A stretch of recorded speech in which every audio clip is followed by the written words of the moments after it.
What is going on, everybody? Welcome back. It is Dog Talk with your host, Holden. Glad to have everybody here today as we get geared up for another episode of Dog Talk. As you heard there off the top, we got plenty to talk about. We got a national championship game that has happened, and all I got to say is this. Can't nobody tell me nothing. Because the Dogs are back-to-back national champions. The first team in the college football playoff era to do that. Sorry, I hit the mic right there trying to take the headphones off. The first team, college football playoff era, to go back-to-back in national championships. The Georgia Bulldogs do it. Handle business against TCU fairly easily. I can't really say it any other way than that because that's just all there was to it. It was fairly easy. 65-7. You see it on the screen up there. 65-7 if you guys are watching on YouTube. Dominant from start to finish. We're going to break this game down. Georgia made history in a lot of ways. Not only in the college football playoff semifinal game, there were some things that were broken, some history that was made there. The only team to come back from a deficit of 14 points in the fourth quarter and win that game. But throughout the entire college football playoff national championship game against TCU, Georgia set records. Players, Stetson Bennett set records. The team set records in many ways. We're going to go over all these things. We got a lot to talk about. We got a lot to go through with it. So let's jump right into it because, again, plenty to talk about. Again, off the top, Dogs get this thing rocking and rolling. You see it right there on the screen. Can't nobody tell me nothing. Can't nobody tell us nothing because the Dogs are 15-0. 15-0 for the first time in Georgia football history. Undefeated, 15-0 season, national champion yet again. So exciting to be a part of this. We've talked about this over the past couple of weeks is you have to be excited. You know, if you were alive back in the 70s, late 70s, early 80s into the mid 80s for Georgia, that was a time to be alive. Georgia was a great football team then, winning a national championship in 1980, obviously, and being on the cusp and being right there on the verge of it, even in some of those years previous as well as right there after 80, 81, 82 as well. And I know back then it was kind of like claim it. You know, a lot of the national championships were more claimed than they were anything. So maybe that's something that Georgia could have claimed a couple of those. But we're not going to do like some other teams and claim random national championships that don't necessarily belong to us. So we'll leave that at that and leave it what it is. But Dogs on top again, 65-7. Absolute whipping the entire time. Before we start to dive into this game, again, I just kind of want to look at a few different things. You know, we talked about this. This kind of became one of the hashtags that we were doing throughout the year on Twitter at DogTalk20. Hashtag do it for Dooley. And I tweeted this out after we won the national championship game there. Hashtag did it for Dooley. Such a great thing. Hate that the coach wasn't able to be here this year. He was luckily able to be with us last season after winning the national championship, but unfortunately not able to be with us for this one. So prayers out again always for the Dooley family, for the passing of Coach Vince Dooley back at the end of last year. Because again, he would have been so excited to be able to see another one, but unfortunately didn't. I say he didn't. I think we can all agree and all believe that he did. He saw it from a much better view than we got to see it, whether you're at home watching it on TV, whether you were in LA watching that game, and some beautiful weather, beautiful LA weather. I think when everybody got there earlier in the week, weather was pretty nice, didn't look too bad. As the week progressed, weather kind of started to go downhill, and then it starts raining. It's raining on National Championship Day. I think it even was raining on Sunday. And SoFi Stadium, I saw so many people say this, even seeing the videos of it, seeing and hearing them talking about it on the call. It's not a dome. It's a covered stadium. It's like a stadium that they built a pole barn over out of glass and metal. And somehow it still rains inside the stadium. I was seeing where some people were actually transported to the hospital because of slipping and falling because so much water was coming in the stadium. It became a slip hazard, and you actually had fans getting hurt. So strange. Such a strange thing there. You're in what you think is a stadium that's covered and rain can't get inside of it on a rainy game, and then all of a sudden, rain's coming on the field. Not necessarily on the field, but it's coming through. You could see it on the screen a couple times when they were looking at fans and stuff. I don't know just how much of that was actually affecting players or getting on the field. This isn't a Georgia-Tennessee game in Sanford Stadium where the second half was wet. It wasn't something like that where it truly made or break, or made, yeah, well, you know what I'm saying. It didn't make or break this football game. So don't have to look at it that way. But still very strange.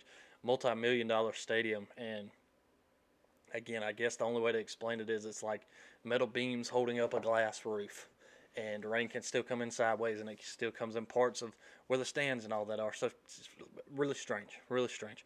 That's where we're going to start on some of the easy stuff. We're about to dive into some stuff that I want to talk about because after Georgia doing what they did on Monday night to TCU, so many different fan bases, so many different people have come out, and there are so many excuses right now, and I'm gonna nip that in the bud right here, right now, and that's what we're gonna talk about. All I have heard since Georgia won this national championship is so many ifs, ands, or butters that come out. All the excuse makers in the world during the game. I've got Alabama fans that are tweeting, "Hey, Georgia, Alabama would be beating y'all right now." It's like we're up 45-7, and I got Alabama fans tweeting at me saying, "Oh yeah, Georgia, we'd still be beating y'all. You know, they made the wrong decision. TCU shouldn't have been there. You see now why we should have been there. You know." And I saw the video of the two guys that play for Alabama that are making a video saying, "Oh, you wanted to keep Georgia out? Well, you should have put us in to stop them." And it's like, that's ridiculous. The amount of people, and I'm calling them iffers, that are all over Twitter, from Ohio State fans, from not really any Michigan fans, but mainly Ohio State and Bama fans. It's ridiculous. Oh, if Jamison Williams isn't hurt, if Mechie doesn't go down last season. Last season's over and done with. That's a national championship. Yeah, we claim it, obviously. We won the thing, you know. But all the ifs. Oh, well, if you don't lose 2 games this year, you might have a chance to do that. But if you're going to lose 2 games in a season, you don't get to be here. In 2 years, when we expand the playoff, you get to be there. Right now, you don't get to be there. Don't want to hear it. Don't lose 2 football games. If you don't lose 2 football games, then you might can get in this. But it takes that.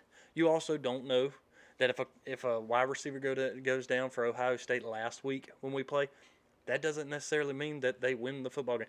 If he goes down, everybody thinks Ohio State wins that football game if he doesn't go down. Their wide receiver, can't even think of his name right now. It had me so irritated thinking about this. All right, well, let's look at this. If we're going to keep going back, iffers, this is why you see why I'm calling it this. If we're going to go back to it and keep going back to it, well, if Georgia doesn't drop the ball at the 3-yard line in 2012, they have another national championship. If Tua Tagovailoa doesn't connect with Devontae Smith in 2017 on 2nd and 26, Georgia has another national championship right there. If we want to talk about all the ifs against Georgia, let's talk about all the ifs for Georgia, if you want to do that. If George Pickens didn't hurt last year, some of these games probably aren't any closer.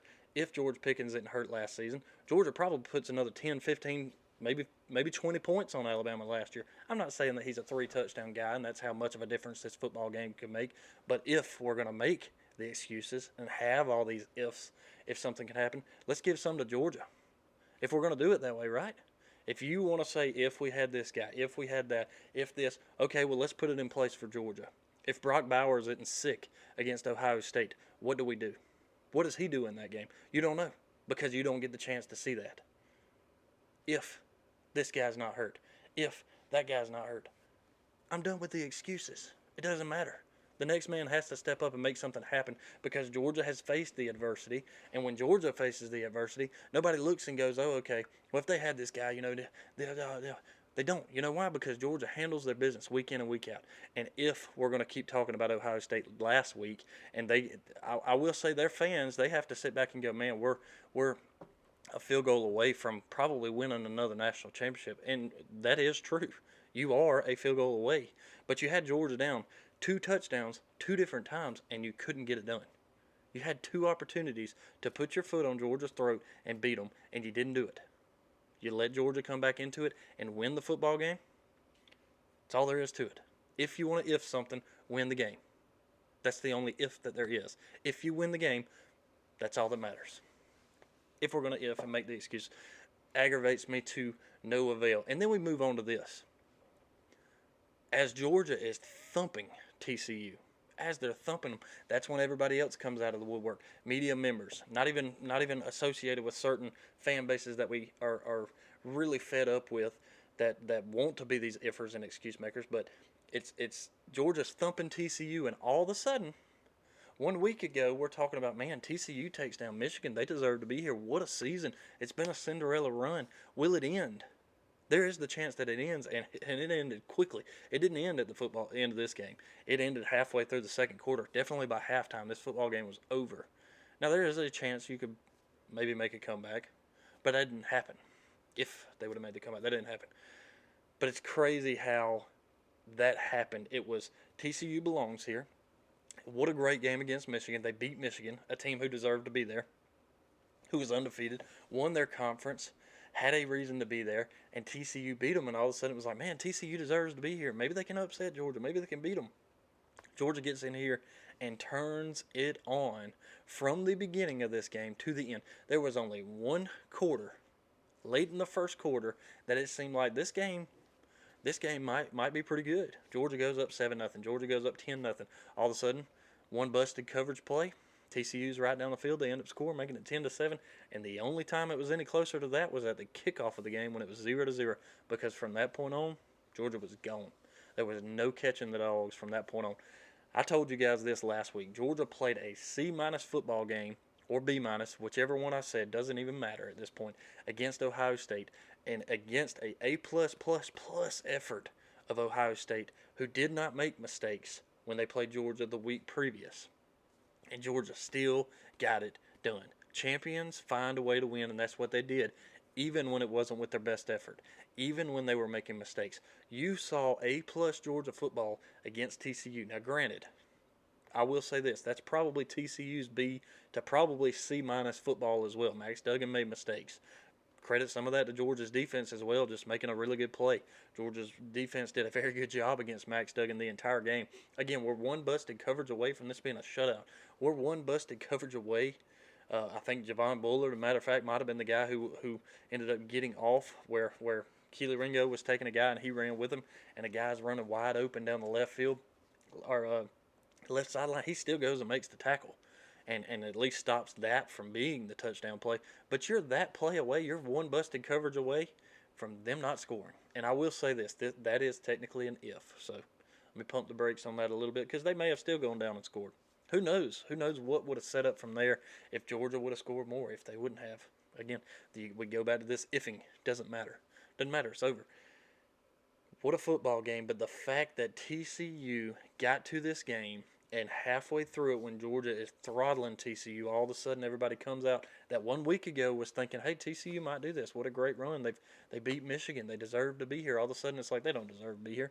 Why is this team even here playing? This is what happens when you let a team in here who shouldn't be in there. By the way, TCU was all deserving over anybody who was below them. Georgia, undefeated, you got to put them there. They win the SEC. Michigan, undefeated, they win the Big Ten. Okay? USC had the opportunity to win the Pac-12 and get themselves in there as well. They didn't do it. They lost it and had 2 losses at that point. Okay? TCU loses the only game of their season in that Big 12 matchup, falling to Kansas State. Unfortunately, it was their only loss. The only other option at that point was a 1-loss Ohio State team who lost to Michigan, did not play in a conference championship game.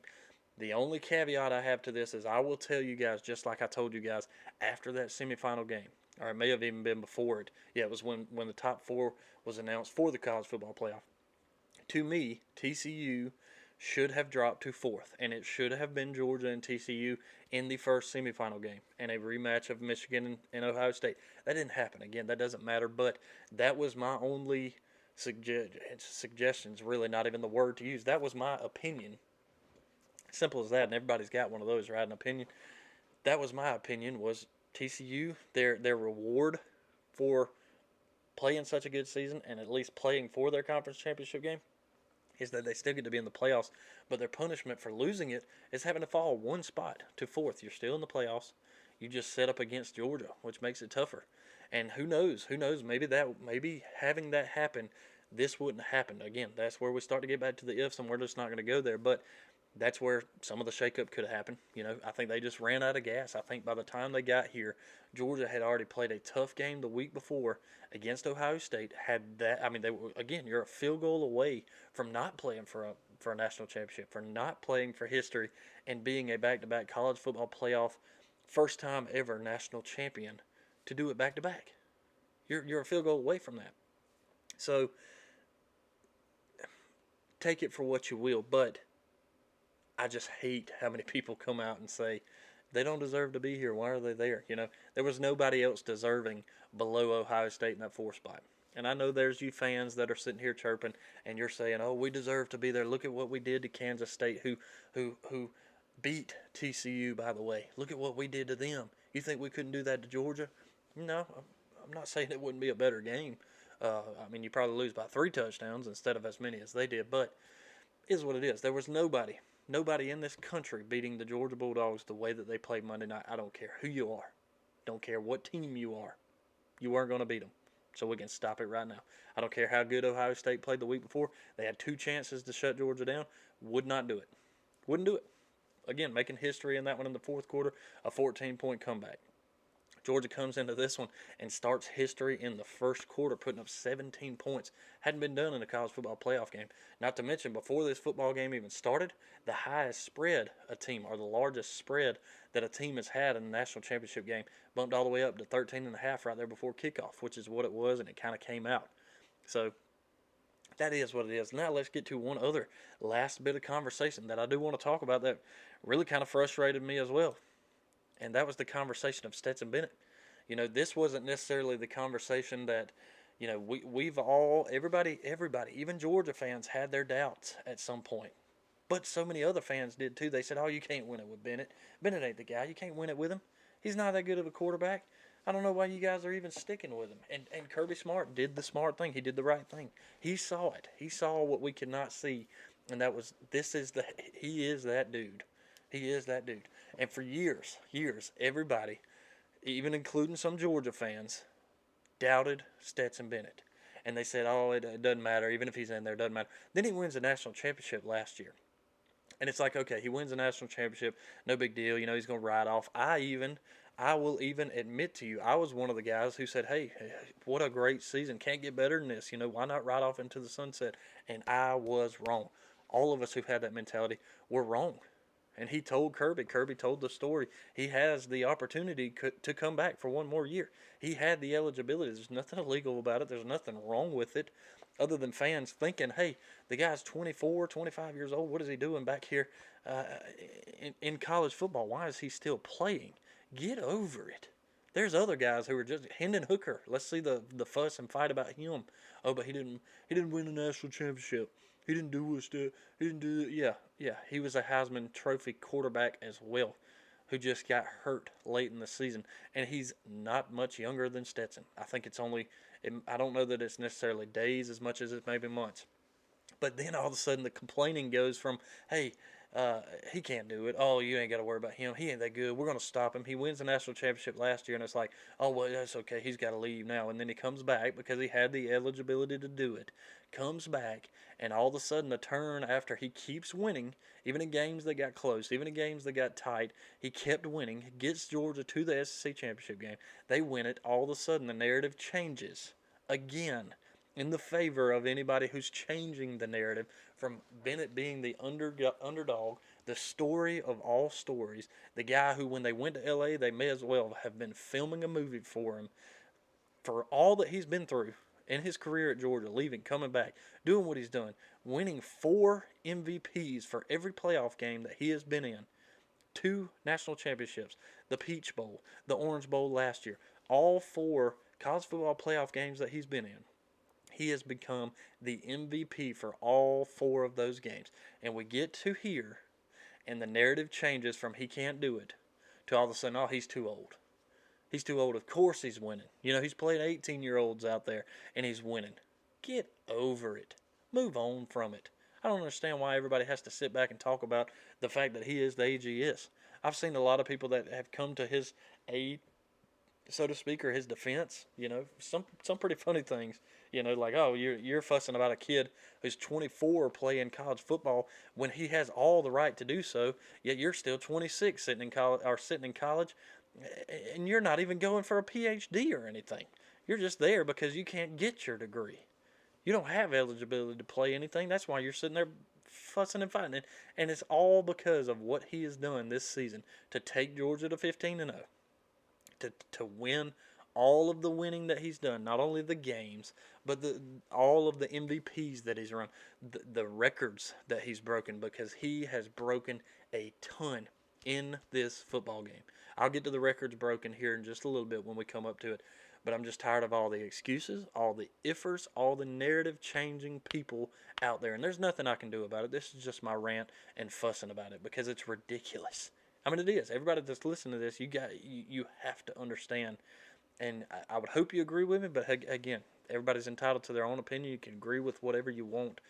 But he had all of the eligibility to be here. So why does it matter that he's here? Why wouldn't he? Why wouldn't he come back? You know? Why wouldn't he? We all doubted him. I just admitted it. I figured he'd ride off into the sunset, couldn't get any better, and all of a sudden he came back and he got better. Not necessarily that he couldn't get better, but the story couldn't get better, and then it did. You go from a walk-on quarterback, leaves, comes back, wins the national championship for the first time in program history, or 40 years in program history anyway, so it's been 40 years since that, from the 80 to obviously last year's national championship. It's like, man, what a story, especially the way they ended up winning, coming back against the foe of Alabama, winning that football game, doing what they had to do to get the job done. Right off into the sunset. Nope. Decides, I got one more year. Why don't I use it? It ain't like anybody's calling me from the NFL right now. Why don't I use it? Come back, made the best of it. So congratulations out to Stetson Bennett. Man, what a career at Georgia. Goes down as a DGD. Build the statue. I've seen so many people talking about it. Just a great dude. I mean, to battle through the adversity and be as resilient as he is, being a Georgia football quarterback with as much pressure as that is, he played it as if there was never a lick of pressure on him at all, especially this season. Did he make mistakes? Yes, we all do. But guess what? He either corrected them or he locked in at moments when it was time to lock in, and that's why Georgia sits here at 15-0. Back-to-back national champions for the first time in college football playoff history, being a back-to-back national champion. Man, what a season. It's hard to believe. I tweeted this out too. It's kind of bittersweet. It's hard to believe that the college football playoff season, it's over. It's over. After Monday night, that ended. College football playoff season is over. We will not get to look forward to anything until the spring game. And then moving on into the 2023 season, we'll kind of preview that. We got probably a few more episodes, I'm thinking, before we get to the end of this season of Dog Talk, season 3. Before we open up when spring comes around, we'll start season 4 up, and we'll not really start it up as much as we'll just kind of hit on the spring game, because it's always good to do that. Tweeted this out as well. After this national championship, Georgia is going to face some adversity. We're going to face some attrition. And by that I mean you've got guys that are leaving for the NFL. You got juniors, seniors that are leaving. You're going to have transfers. We've already seen a couple of those. We've got plenty of these guys who have already decided they're headed on. There's a lot of that's coming. It happened last year. We didn't bring anybody in from the transfer portal last year. We have this year. We've already got some coming, probably more to come. But we've got guys leaving. We've got guys headed to the NFL, 15 of which went last year. Don't even remember how many left on the transfer portal. And again, we didn't pick any up. And Georgia just went back to back with that. And there's a lot of guys who are about to leave. But look at the guys who are staying. Brock Bowers isn't going anywhere. Darnell Washington has a decision to make. If I was guessing, I'd imagine he's probably headed on, but he doesn't have to. Kendall Milton's coming back. A.D. Mitchell's still here. Arian Smith, I believe, still here. You lose Kieris Jackson, that one will stink. Ladd McConkey, still here. Defensively, Malachi Starks, Jamon Dumas-Johnson. You got so many of these guys who are still here and still going to be here next year. Georgia has the opportunity to really, really blow things up. And looking far in the future, that schedule does not line up very well for any opponent against Georgia, South Carolina, Florida, Tennessee, Ole Miss, it's probably the 4 toughest opponents on that schedule. Right there. Not knocking on you, Kentucky, but you're about to lose a lot. South Carolina, you're going to bring back some more. That's why I put you on the list. Tennessee, Joe Milton looked good so far. He's only played in a few games here, but looks really good. Tennessee's going to be a threat next year. Tennessee may be that one. We have to go to them this year. We did it 2 years ago. We got to go to them this coming year. We'll save a lot of that. We got plenty of time before we have to really dive into next season. Right now, it's about enjoying this season. It's enjoying the 2023 National Championship. Technically, this is what frustrates me about this. It's 2023 National Championship, but it's the 2022 National Championship. If that makes sense. Anyway, it always kind of confuses people. It confuses me sometimes too, and I'm even paying attention to it, and I know exactly what it's supposed to be. But that is what it is. What a great football game. Dawgs on top, 65-7. National champions, huge game. A lot of these games are about momentum swings, and it swung Georgia's way to start the football game, going up 7-0, and then going up 10-0. And then all of a sudden it swung a little bit TCU's way. Not a lot, just a little bit, just enough for TCU to get a little taste of it. And then they never saw any momentum again. There was never a lick of momentum, I think, that ever edged back TCU's way, no matter what happened through the rest of this football game. Dominant on all fronts of it. The drives for Georgia and the drives for TCU right here. Unbelievable looking at some of what these drives look like. For Georgia, opening up very simply. Touchdown, field goal, touchdown, touchdown, touchdown, touchdown. That's the start. Then we punt it for the first time on the 7th drive. Touchdown, touchdown, touchdown, touchdown, and we kneel to end the game. That's how it was for Georgia. And then I think I even looked at what it was for TCU, if I can get it to pull up for me. Yeah, TCU's was a lot different, though. Sorry, you just kind of have to bear with me. Here we go. First half for them.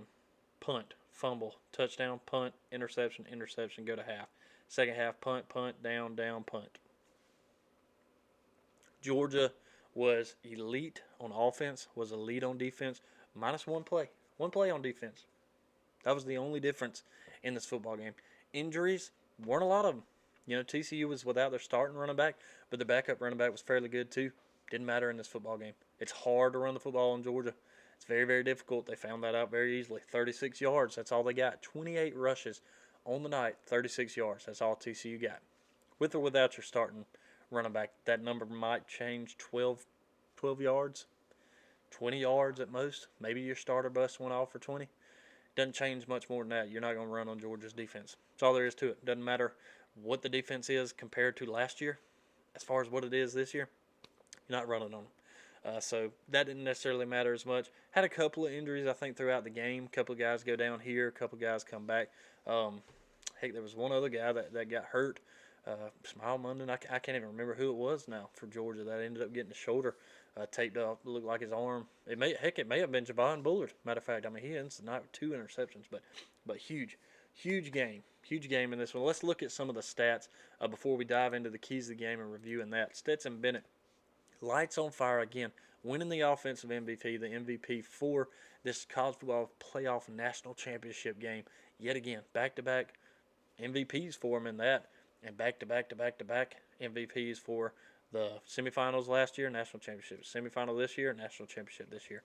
So congrats again out to him. 18 for 25 on the night, 304 yards through the air, 4 touchdowns. He also had on the night rushing as well. He also put up a few yards in this one as well. 3 rushes, 39 yards, 2 touchdowns as well. One of those was a 21-yard run. And he even told you in this game afterwards in the post-game interview, they didn't touch me. I had such great blocking downfield. They never touched me. Stetson was able to run, not necessarily all night. It's not like he put up 100 yards. But when he ran, got loose or something, he didn't get touched. The 1 3rd down run, he dives forward. Would have got tackled on that one. That might have been a little different, but dove for the first down. That's all he needed. His 2 touchdown runs in this one, simple. Those were the only 3 runs. Had two runs for the touchdown, and then that 1 3rd down run, that was it. Never got touched. Offensive line did their job elitely. Never got touched in this football game. 2 tackles for loss, I think, is all that TCU got in this football game. but never touched Stetson. Never sacked him. None of it. Might have got pressured a little bit, flushed from the pocket a couple times. Didn't affect him. Didn't affect him at all. What a great game. Carson Beck comes in there. Again, start of the fourth quarter, goes 2 for 3, 31 yards on the night. So over through the air for Georgia, 335 yards on the night. Only 8 incomplete passes, and 7 of those were Stetson's. 1 of those was Carson's. 4 touchdowns through the air for the Dogs. On the ground, Kenny Mack, 8 touches, 50 yards, does not find the end zone. Branson Robinson, check this out, crazy, late in the game. There again, fourth quarter, even I think some in the third quarter there. 7 touches, 42 yards, 2 touchdowns, gets in the end zone twice. That guy's coming back next year. He will be there with Kendall Milton, so you got great running backs there. I think DeJohn Edwards is a senior. He may have one more year of eligibility. He may be the 24 or 25-year-old on the team next year, but would love to see him back as well. He's such a stud carrier. I see Kendall Milton, 10 for 33. He gets a touchdown as well. Stetson, obviously, with his 2, obviously, on there, too. DeJohn Edwards, 5 for 30. Brock had 2 for 15. Ladd, 1 for 14 as well in there. Then you get to the receiving category. Brock Bowers, 7 touches, 152 yards, 1 touchdown. That big 35-yarder was a big one as well for his touchdown. But I'll tell you this. That dude, when he is healthy and when he's not sick, like he was in that Ohio State game, this dude is elite. I mean, he was elite in that other game. I mean, he was doing everything he could between blocking, between catching it. I was talking, I can't even remember who now. I have seen him drop 1 football in the 2 years that I've been watching him play. 1. And I think that's because he had some pretty heavy pressure on him. The dude don't drop the ball. Somebody might need to check his gloves, make sure there's not glue or tape or something on him. Dude, don't drop it. He is elite. Only had 1 touchdown on the night, which is crazy after getting 152 yards. Ladd McConkey behind them, though, 5 touches, 88 yards, 2 touchdowns. A.D. Mitchell had the 1 catch for 22 yards, which was a touchdown. Darnell had that 1 catch for 28, and if the dude doesn't go for his ankles, he's probably in the end zone as well for a 30-something yarder. Kieris Jackson, the big catch there, 2 for 20 yards. DeJohn, 2 for 12. Dylan Bell, 1 for 11. Arian Smith, 1 for 3. And Arian dropped 1 big pass. That would have been a big chunk play for him as well in this game. But all of our wideouts looked very good in this football game. The running backs did a great job offensively. Did a great job in this game. It was very exciting to see what Georgia did. Third down efficiency, great. 9 for 13 for the Dogs. Went for it once on 4th down, which people were like, what are you doing? Dogs are up like 45-7, and we're deep in their end zone, and it's like, why? We're not kicking a field goal doesn't do anything. We can't really punt it here. Let's just go for it. Did, and they got it. Offensively, 589 yards. 589 yards in this football game. 589. Javon Bullard on defense, 2 interceptions. Christopher Smith with a forced fumble in this game as well. Huge defensive plays for the Dogs as well. That's why we only held them to 188 yards. 152 through the air there for Max Duggan. And then 36 on the ground, which we talked about earlier. Max Duggan did have the 1 touchdown, and that was on the ground for like a 5-yard scramble there after the big chunk play given up by Georgia earlier. TCU only had 9 first downs in this football game to Georgia's 32. If that doesn't tell you how elite and how A-plus football Georgia played, again, 1 play. 1 play was the only blip of the radar, if you want to call it that Georgia had in this football game where it was like, whoa, that wasn't right. That was it. Hot Pod did his job. He's only a few yards away from matching the yardage total that TCU got in this football game. He's not far from that. And he also scored more points than TCU did in this football game, which is just nuts to think for a kicker in comparison to a team in the national championship game. Georgia, I'm just blown away. Back to some of the stats here. Again, that's really the big ones. Penalties fairly even on the football game. Again, 3 turnovers for TCU. Can't do it. Dogs didn't turn it over at all. Dogs had the ball for a good bit more in this game, too. 36 minutes, right at 35 minutes, or 37, minutes in this football game. Just a good game overall. Big thing defensively as well. We ended up on the night 5 sacks, 9 tackles for loss in this one. TCU, like I said earlier, had 2 tackles for loss, no sacks in this football game. 5 sacks for the Dogs. Dogs were in Max Duggan's face all night long. Affected some of the throws. That's why you get a couple of the interceptions, especially that deep Javon Bullard interception. His second one that he had was a perfect jump pass not a jump pass, but he jumped the pass, jumped the route, knew what was coming from Max Duggan, jumped in front of it, caught it, and I think it was right after that he ended up actually going down with what seems like probably a shoulder injury, but just great all the way around. in this football game. We punted it one time, so poor poor Brett Thorson, he was bored. Had to be bored in this football game. Like, all right, can I just get on the bus? Maybe get on the plane and head on back home early. I'll meet y'all home tomorrow or something. Could have, because, we didn't have to have him. Punted one time in a national championship game, which just blows my mind. Let's look at the keys to the game. We'll review them real quick while it's kind of on the brain here. Offensively, ground and pound. Ground and pound. Did Georgia do that offensively? I think this is the only thing I didn't look at. 335 through the air, 254 on the ground. I'd say we ground and pound. On 44 rushes, average 5.8. 254 yards on the ground. That's 5 touchdowns is what Georgia ended up getting on the ground alone. So, yeah, we did the ground and pound. We protected the quarterback, never got touched, never got sacked. Great, no turnovers. We nailed every one of these keys offensively. Then defensively, tackle. Ding, did it create turnovers? Got 3 of them. Ding, did it pressure the quarterback? Sacked him 5 times. And also that created some of those turnovers as well. So, ding, there's a check mark next to every single one of these keys because we played and we executed every single one of them perfectly all night long. That's why you win 65-7. That's how you end up winning that. 17 in the first quarter, 21 in the second, 14 and 13. That's how it lined up box score-wise, quarter to quarter. Dawgs elite, Dawgs on top. What else do you want me to say? Did exactly what we're supposed to do in this football game. That's why you end up beating them that bad. Records broken. I think I wrote a few of these down. I should have wrote some more down. Georgia, first team ever to beat a team as bad as they did in a national championship game and a bowl game. Georgia's margin of victory, the deficit that TCU was in, 58 points.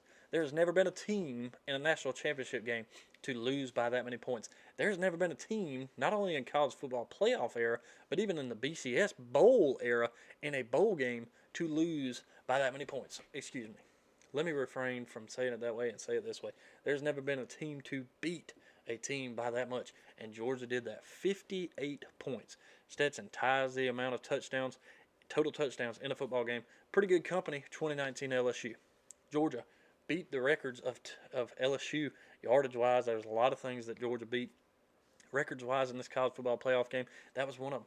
Stetson Bennett breaks single-season passing yards record at the University of Georgia, surpassing Aaron Murray. He now sits at the top of quarterback rankings in the University of Georgia's record books. Stetson Bennett's right there. Again, put the statue up. Be done with it. Give me a second. I'm going to take a swig. What a football game. What a game. So many things broken records-wise. We'll come up with, I'll try to make a whole list of them to go through at some point. History made, we talked about it. Georgia, first team since 2011, 2012 to go back-to-back in a national championship, but the first to do it in the college football playoff era. There's only like 3, maybe 4 teams, I think, total that have done that to play and actually win back-to-back. It may have only be 3 teams, Georgia being in the company of that, to win back-to-back championships. And just exciting. Such an exciting thing. I was talking about it with the guys that I was watching the game with. From the beginning, we went up, felt good about it again. When it was 10-7, it was like, all right, we might have a good game. We go up 17-7 again.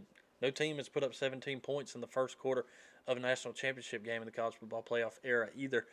Then you get to the second quarter, and all of a sudden we're looking at 38-7 going to the half, and it's like, whoa. And by the way, it was 31-7. Under a minute to go, Kirby's calling timeouts, and I was going, wait a minute. We're up 31-7, and Kirby's not. He's not taking his foot off the throat. He's not taking his foot off the pedal. We get the interception right after that. Boom, one play later, A.D. Mitchell, right side. Looked like a replay from the national championship game last year to A.D. Mitchell on the right side. Puts us up 38-7. Unbelievable. I told you last week coming into this game, what Ohio State had to do to beat Georgia was put their foot on Georgia's throat. Didn't do it. Georgia put their foot on TCU's throat, and even I think some of us were sitting there going, all right, I think we can let up a little bit. 45-7, late in the third quarter.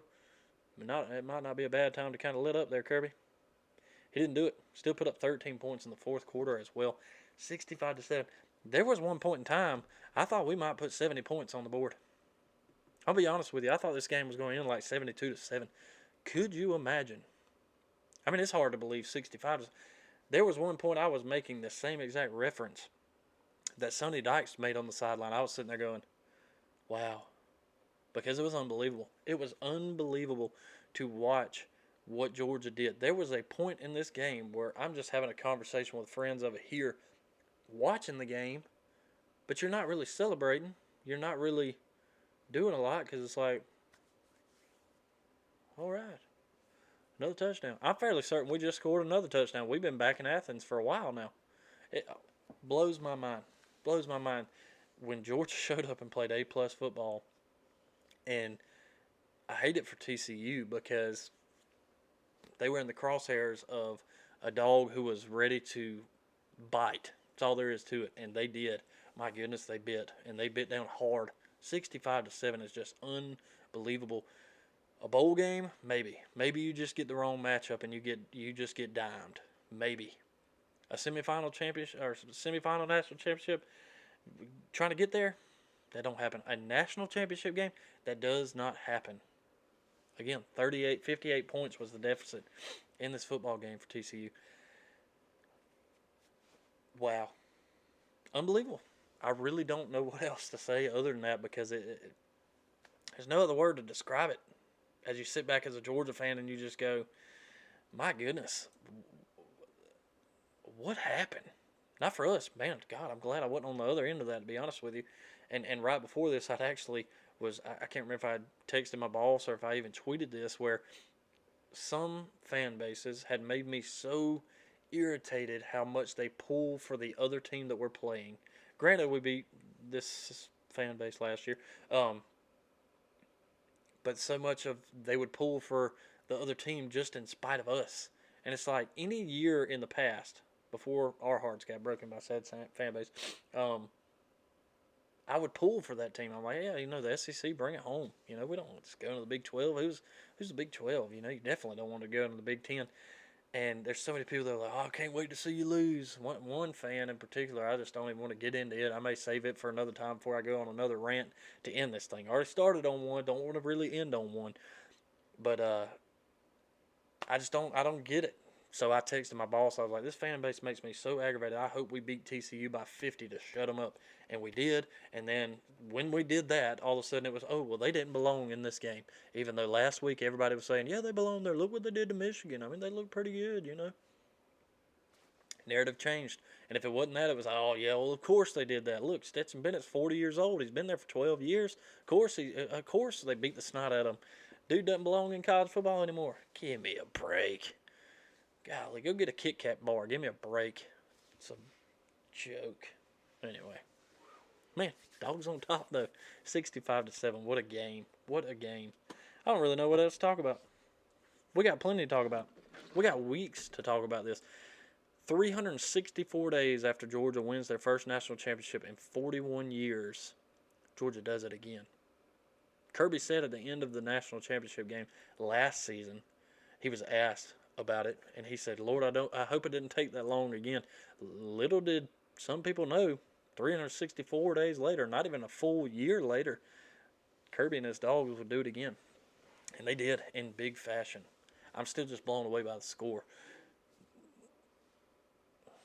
I could not imagine being on the other side of that. If Georgia had got beaten 65-7, I don't know. We wouldn't have had a podcast today. Nope. Dog Talk would have ceased to exist. You kidding me? That's tough. Tough for some TCU guys. They just weren't there. They weren't prepared. Not for this moment. Nope. And similar to the Ohio State game, even when we were losing, there was only 1 point in that game the week before where I was like, I don't know. I don't know if we're going to be able to do this. Coming into this game, never had nerves. We went up 7-0. It was such an easy drive. I was like, dude, I think we're going to be all right. Then we get the ball back and we kick a field goal. We're up 10. I wish we got a touchdown, but up 10. And it's like, okay. They scored, and I was like, all right, well, it's just going to be a good game. I'm looking forward to that. I was looking forward to a 10 to 17 point kind of win, 24 points at most maybe. Not what we got. I mean, my goodness, we started taking off, and I was like, this is unbelievable. And when I saw that they could do nothing to our defense, I was like, there's no way they come back from this. There's no way they have a miracle ending to this. I said that I hope it's a 2017 year for them, miracle season, but I hope that they fall the same way Georgia did. Not necessarily the same way. I didn't want to go to overtime and that come down to that. But I hope that they get to this moment and it's too much for them. And it wasn't too much for Georgia then, but it was for TCU now. But Dawgs on top. Georgia got it done. Got it done in a big way. So excited. So bittersweet because, again, it's the end of the season. We don't get to come back next week and go, all right, next up, Vanderbilt. And that is the unbelievable thing is Georgia just beat this football team like they were Vanderbilt in a national championship game. I mean, I know I just keep going back to it, but I'm blown away. Really am. Really am blown away. I'm going to get out of here. You guys, we're back up on YouTube. This might be a funny one just to watch my antics with the hands. If you guys go and check it out on YouTube. Follow us on Twitter at DogTalk20, Instagram. Wherever you guys want to follow us, make sure you subscribe to wherever you listen to podcasts, Spotify, Apple Podcasts, iHeartRadio. Can't nobody tell me nothing. For the next year, can't nobody. Can't nobody tell me nothing. And we're going to leave it at that. I'm excited. Georgia has a chance to three-peat. Georgia really has a good opportunity to come back and do it again next year. Something that definitely wouldn't have been thought of. Definitely a few years ago, we wouldn't have went, yeah, by the way, Georgia's about to go back. In the stands, you saw Kirby put up 1, 2, 3. The possibility of 3 national championships. We got a long road to hoe. We got plenty of time before we get to that. We got a whole lot of football to break down before we get to that. We got to see who all's leaving. We got to see who we're keeping. Just for the people that we know that we're keeping and know they're not transferring, know they're not leaving, know that they can't leave. We still got a pretty solid football team there. I believe in Carson Beck. I believe in Bryant Vandegrift if it's his time. And I believe in Gunnar Stockton from what I've heard of him essentially being the Stetson Bennett of this season's team there on scout team, preparing our defense for what they're coming against. Kirby said it. I tweeted this the other day too. Kirby said it. This team's not going anywhere. We ain't going to be hunted. We're doing the hunting. This team's not going anywhere. I built this program to be able to fight and be in this year in and year out. We're not going anywhere. He said at the end of 2017, and he was right. They're not going anywhere. Georgia's not a 2019 LSU. We're not going to come in here and win one. We're going to come in here and win as many as we can. How funny was that watching David Pollock do what he did to Nick Saban? Woo. That was pretty funny. Hey, I got to get out of here, guys. I've enjoyed it. I've got a couple more episodes. I don't know when I'm going to get them to you. Fairly certain I hit the wrong button. But I hit it right that time. You guys just hang with me. I got a couple more episodes that I'm going to get to you guys. We got to do the year-end review. We got to talk with Hunter about national championship. I think I got a couple other ones lined up that are going to be pretty fun too. So we got a couple more weeks of this. When they'll drop, I don't know. This may be the last one that I do on YouTube. I may do 1 or 2 more. We'll see. We'll see again. Graphics-wise, you start to lose some of the reason for that. But nonetheless, it's all good. Dawgs on top. Back-to-back national championships. Back-to-back. Unbelievable. Let's do it again next year. Let's meet right here about the same week next year and see if we can do the same thing. I'm looking forward to that. Looking forward to checking in with you guys when we do sometime soon. Go Dawgs.